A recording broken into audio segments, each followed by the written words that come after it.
हरे कृष्णा। अध्याय 8 श्लोक नंबर 11। यदक्षरं वेदविदो वदन्ति विशन्ति यद्यतो यो वितरागः यद् इच्छन्तो ब्रह्मचर्यं चरन्ति तत्ते पदं संग्रहेण प्रवक्ष्ये। इसका अर्थ, जो वेदों के ज्ञाता हैं, जो ओमकार का उच्चारण करते हैं और जो संन्यास आश्रम के बड़े बड़े मुनि हैं, वे ब्रह्म में प्रवेश करते हैं। ऐसी सिद्धि की इच्छा करने वाले ब्रह्मचर्य व्रत का अभ्यास करते हैं।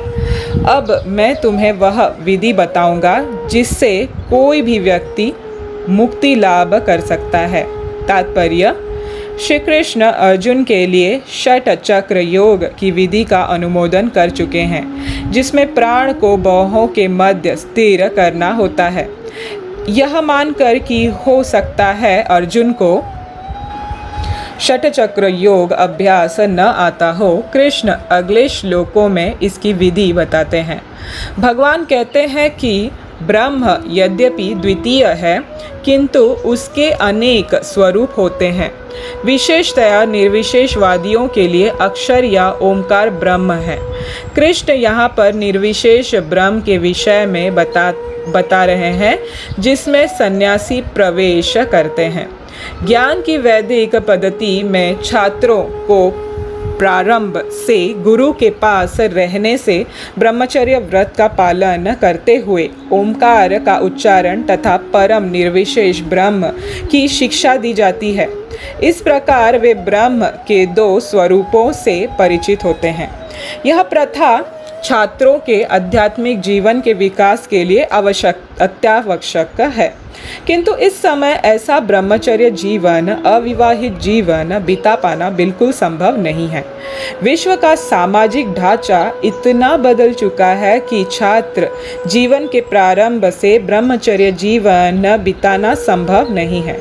यद्यपि विश्व में ज्ञान की विभिन्न शाखाओं के लिए अनेक संस्थाएं हैं, किंतु ऐसी मान्यता प्राप्त एक भी संस्था नहीं है जहां ब्रह्मचर्य के सिद्धांतों में शिक्षा प्रदान की जा सके। ब्रह्मचर्य के बिना आध्यात्मिक जीवन में उन्नति कर पाना अत्यंत कठिन है।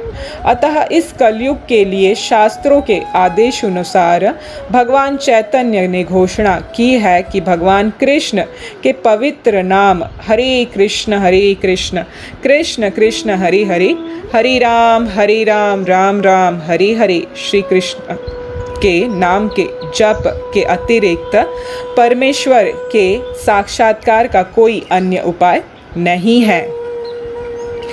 हरे कृष्णा। तो ये था इस श्लोक का तात्पर्य जो श्रीला प्रभुपाद ने हमें दिया है।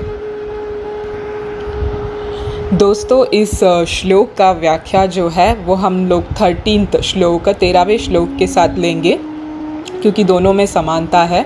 मगर जो इम्पॉर्टेंट वर्ड और एक एक चीज़ जो हमको समझना है, यहाँ पे बहुत कुछ है, बहुत कुछ श्लोकों में हर एक चीज़ हम हर बार पढ़ते हैं तो नए नए चीज़ों का हमें अनुभव होता है। भगवद गीता का यही विशेषता है।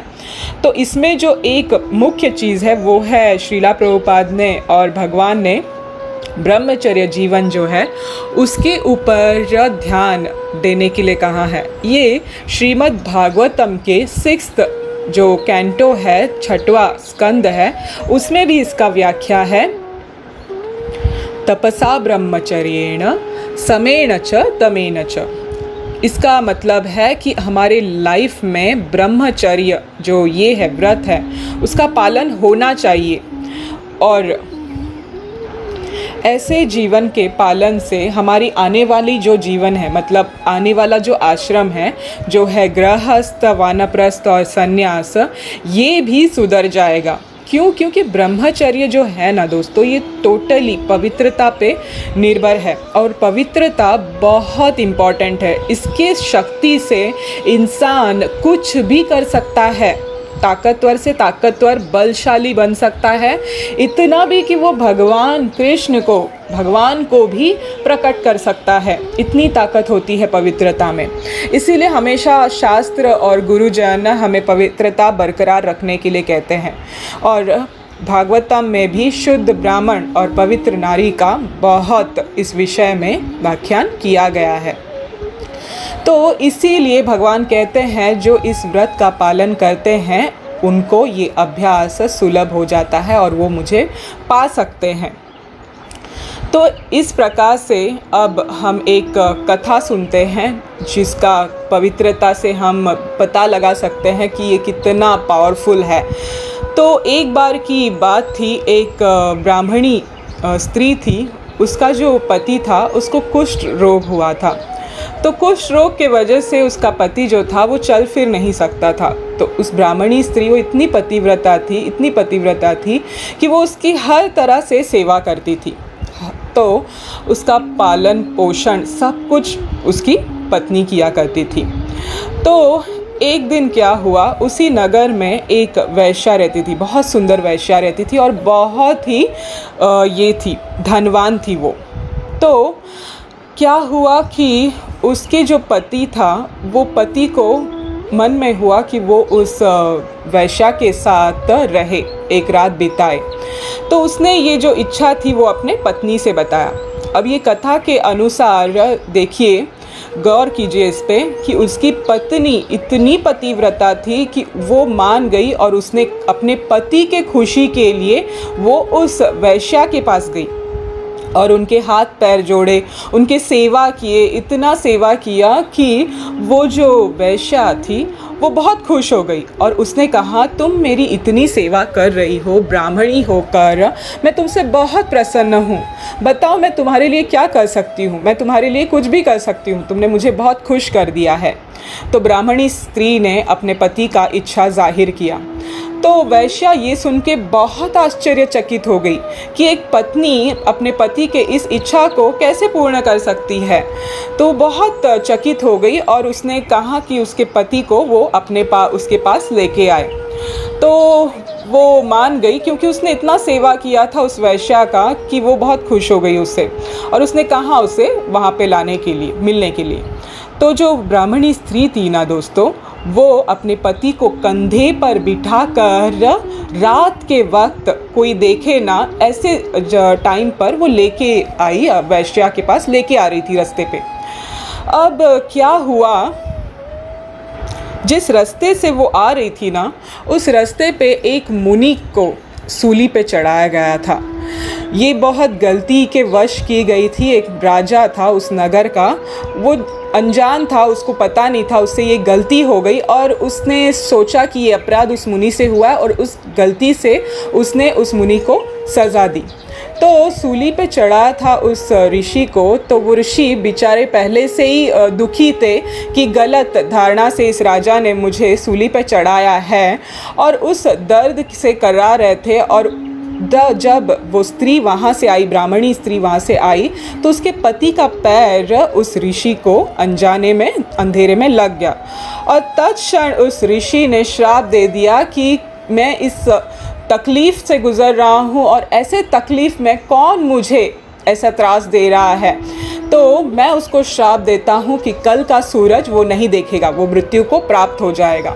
तो ऐसा कठोर जब श्राप मिला तो ब्राह्मणी जो स्त्री थी वो डर गई और सुनते ही वो श्राप सुनते ही वो इतनी पतिव्रता थी दोस्तों, देखिए उसकी शक्ति देखिए, वो उसने तत्क्षण संकल्प किया कि कल का सूरज नहीं उगेगा।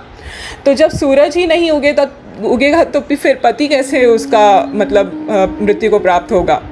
तो ये चीज़ जब हुआ तो वो पतिव्रता स्त्री थी, तो उसके वचनों में इतना बल था क्योंकि उसने कर्म मन निष्ठा से अपने पति का सेवा करके सब कुछ जीत लिया था, अपने पवित्रता को जीत लिया था।